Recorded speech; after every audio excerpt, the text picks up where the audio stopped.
Bem-vindos à sexta sessão do curso de Comunicação Interpessoal Comunicação Assertiva. Iremos hoje falar no módulo 2 das barreiras à comunicação, nomeadamente nas barreiras externas à comunicação.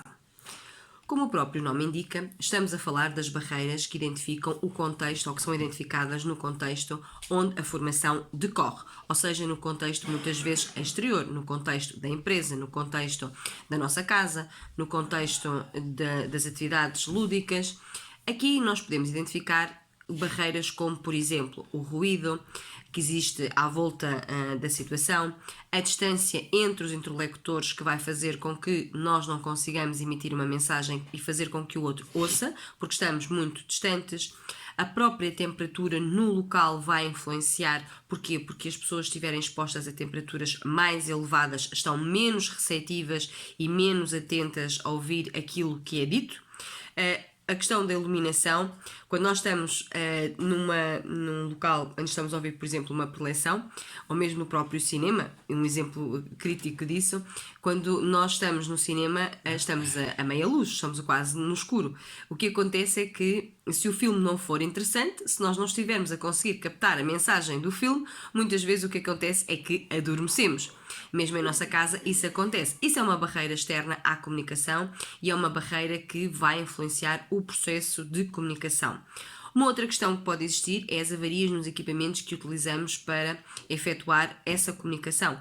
O que estamos a falar, por exemplo, do quê? Uma avaria em termos de um telemóvel, de um computador, quando nós queremos, por exemplo, fazer uma formação à distância e não é possível gravarmos o vídeo ou gravarmos a própria sessão porque existe um problema em termos de algo desse género.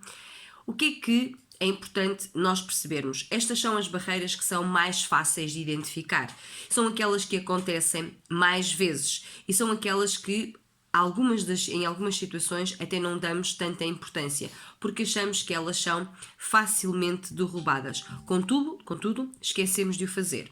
O que é que nós podemos fazer para prevenir ou para efetivamente fazer com que estas barreiras façam com que a comunicação não flua e não resulte efetivamente? Primeiro que tudo, devemos de escolher o contexto onde decorre a comunicação. Um local que possa ser possível emitir a nossa mensagem e o outro receber a nossa mensagem, que o meio e o canal escolhido sejam o adequado, que o código linguístico que utilizamos que escolhemos seja o mais adequado à própria situação. Isto aqui vai fazer com que estas barreiras podem existir e na maioria das vezes situações que nós não as controlamos, como por exemplo estamos na rua, estamos num sítio calmo a falar com alguém, estamos a transmitir uma mensagem ao outro e de um momento para o outro vêm muitos carros e começa a haver muito barulho. Nós não conseguimos controlar se vêm muitos carros ou não, se o trânsito vai fluir naquele momento ali junto de nós. Mas podemos efetivamente, quando isto está a acontecer, fazemos o quê? Paramos o processo de comunicação, procuramos um local mais recatado e reiniciamos o nosso processo ou efetivamente perguntamos ao receptor da mensagem se a nossa mensagem chegou ao mesmo ou se nós nos fizemos entender para que ele percebesse a mensagem. Obrigada.